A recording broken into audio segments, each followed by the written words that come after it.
yesterday, what we were looking at, we've been focusing on is finding the main idea in our text. Now, what we're going to do, I'm going to do a running record, and I want you looking back through the text that we've read, nothing where we've clicked right now. I want you looking back here. I want you to pick a section, tell me what the main idea is, and find some supporting details. Angelique, you're my running record today. I want you to open up to page 6, please. Yes, ma'am.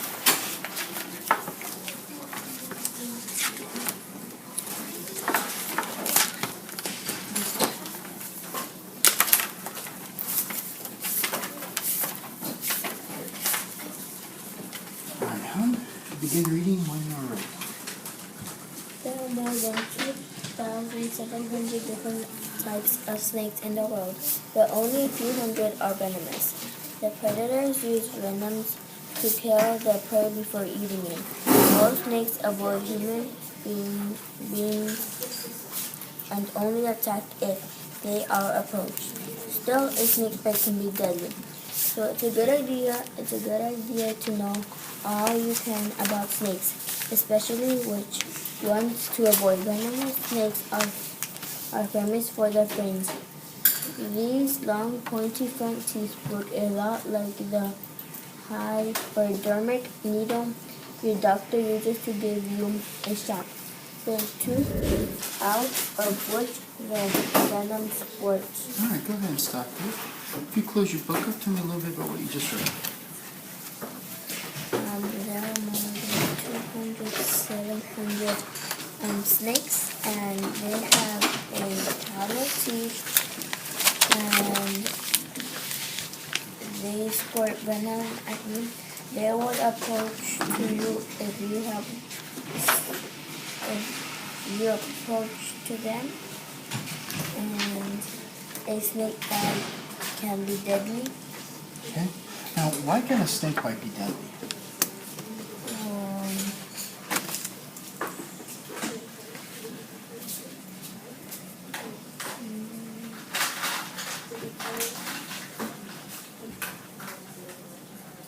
It's like a needle shot that the dentist gives to you. All right. What is it that's in this needle shot when it bites you that makes it so deadly? Venom. That's right. Very good. And why do you think snakes have hollow teeth? Because of the hole. Mm-hmm. And how does that help the snake? It helps the snake by squirting venom. All right, very good. All right, I'm going to show you a little bit what you did. You had a very accurate read here. You had a couple little mistakes here where you had these, you said, and you accidentally said the. So you want to make sure you're looking for those little letters that might change up the sounds. And I think we just got a little tripped up here when we had venom glands, because those are some tricky words. Don't be afraid to stop. Go back and say them over again, breaking them apart. It'll help you out a little bit better. But still, you had a very accurate reading of 96, and your comprehension was quite adequate. Very good. Your fluency was very good too, but I want you to start slowing down a little bit. I think that's what tripped you up a little bit with venom glands. And I noticed, like, when you went from one paragraph to the other, you were shooting it out like a bullet, which is really impressive how fast you could do it. But you want to slow down just a little bit more, okay? All right, thank you, hon. All right. I'm done. Tell me, what was one of the main ideas you found in your section? Well, first tell me what section did you pick, and then tell me what the main idea was. Rattlesnakes. All right. So what was the main idea there? Rattlesnakes have a tail by their nose to sense heat, if you hear the rattle on the rattlesnake's tail, it means stay away from it. All right. And what part about the rattlesnake makes it a viper then? Where's the supporting detail that supports that main idea? All right. Now that's one of the text features, absolutely, and they talked about how that makes it a pit viper. What's one of the things they talk about though that makes it a viper? Did you use the same section, Joelle? Do you have one of the supporting details which explains why it's a viper? Pit vipers get their wings from the pits or deep openings that are near the ice. All right. Good, and this really seems to be one of the main ideas is here. They're talking about it being a pit viper, and they're really focusing on the pit too. I see a little later on in here how they talk about the part where it's a viper because it still has the triangular head. This vipers have the triangular head and their thick body. All right, now today we're going to be reading a new section. I want you all to turn back to page 18. That's the area we clipped off. And before, we talked about families, that there were different families of snakes, and how a family was what? Who remembers what a family was? Remember, we talked, it's not quite like a mommy and daddy snake. What makes a family, or what do they refer to as a family? Joel? The same pit vipers, all pit vipers have deep things. Absolutely. They have like certain traits about them that are all in common. Like pit vipers all have that pit. And that's something they use to group them together. We're going to be reading a new section today, and we're going to be trying to figure out what the main idea is here. Are they talking about the same family, or are we learning about more vipers, or are we talking about a different family? And I want you to pay very close to the introduction and see how the introduction is used throughout the rest of the section. We're going to read softly to page 21. And when I point at you, I want you to read aloud for me, okay? Begin reading softly, and remember, you're reading to page 21. Go ahead now.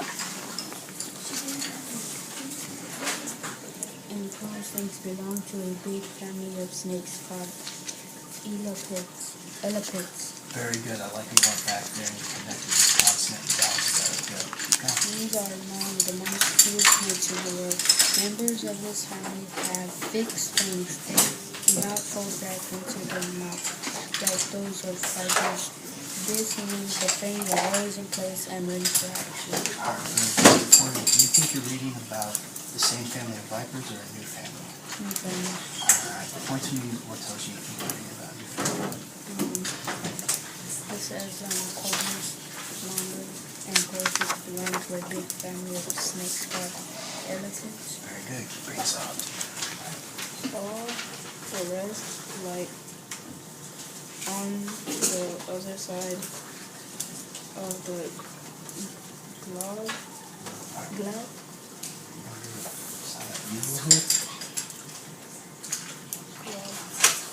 What does the vowel sound like here in the middle?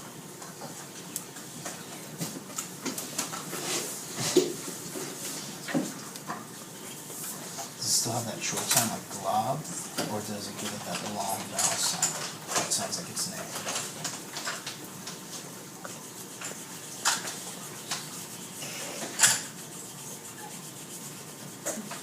Blue. All right, close. Got it. More. What's the name of the letter O? The sound? Yeah. Oh. All right, that's the sound. What's the name of O? Oh, that's the long sound too. Globe. Globe. Very good. And places like Africa, Asia, and Australia. Very good. You see how you said this word light? That E gives you that long I sound. All right, so look out for this E at the end. For this word, what would this word be? These. Very good. All right, keep reading. King cobras are largest corpus. These giants can be as long as 5 meters. The venom is strong enough to kill an elephant. This cobra mainly dies on other snakes. Like many other snakes, the king cobra is opera. All right, you got the O, which is very good. It's a standalone vowel. Now you've got something like that. Break it apart. 5. All right, do you have anything that's giving you that long I sound? All right, then what should it sound like? 5. The long I sound is I. What's the short I sound? The other I sound. It. Very good. And since we have nothing to give us that, we'll go with. Very good.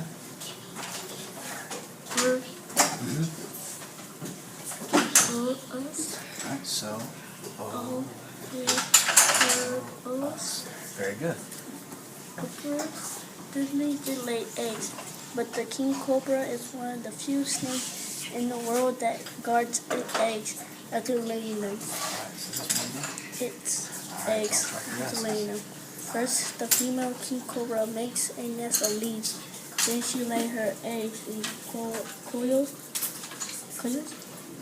up neatly to keep watchful. Nearby, keep watch. Very good. All right.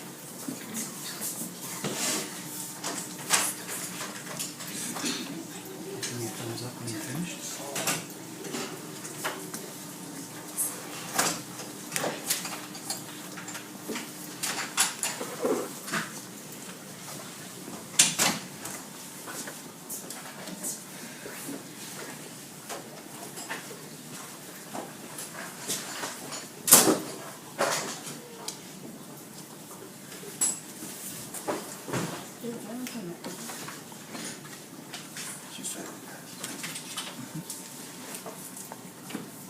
All right, if you finish reading page 20, give me a thumbs up.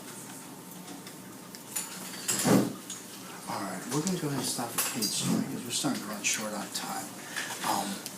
What do you think the main idea is for this text? Yes?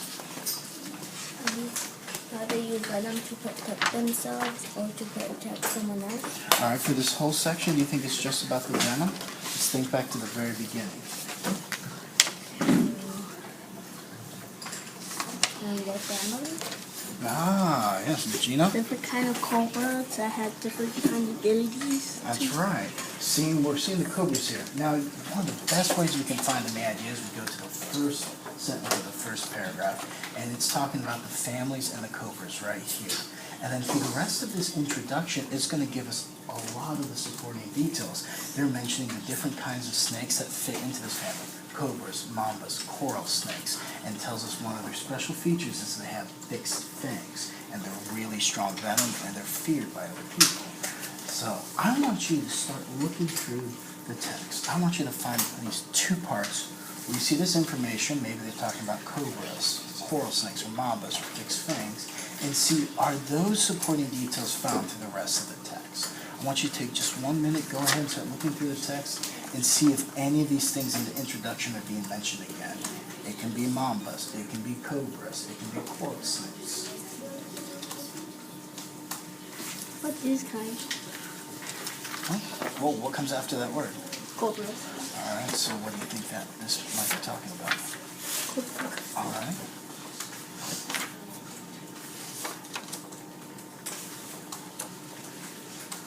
And looking for the special features about it? Now, we'll see a lot of our supporting details at the first sentence in our paragraphs. So I want you to look closely at the first sentences of the paragraphs.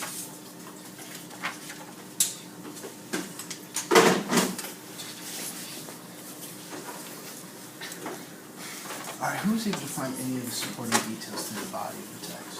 All right, Kenneth, what'd you find? Yeah. All right, what is that part talking about? All right, so is that talking about something that's mentioned in our introduction? Did it mention cobras in our introduction? Good, so you see how our introduction is listing off all the things we're finding throughout the rest of this text. A lot like we do with our writing. When we write off all the things we're going to talk about in the rest of our body, we list all those things in the introduction. They're doing the same thing. What did you find? Coral snakes. Coral snakes, are they mentioned in our introduction? All right, that's right. Here they are, right here. Coral snakes, good. Anybody find anything else mentioned? Things, cobras. All right, it is ring. Eggs. All right, you got an A there. Tails. Tails, cobra. Absolutely, ringhouse cobras. And Venom. all right, they spit venom. So that's nothing we heard the viper doing, is it? So all these details go back to our main idea. All right, now what I want you to do for your takeaway is you're going to be doing a compare and contrast for me. You remember your Venn diagrams that we do for compare and contrast? I want you to do a Venn diagram between these two types of families we're talking about. We have vipers on one side. Upside down right is not the best. And I want you to do ones on the elapids over here. All right? Elapids on the other side. Will you compare and contrast the two? And don't forget, tell me what they have in common, not just what's different about them. Give me at least two of each thing. Two things that are different, two things that are similar. All right? Yes, sir.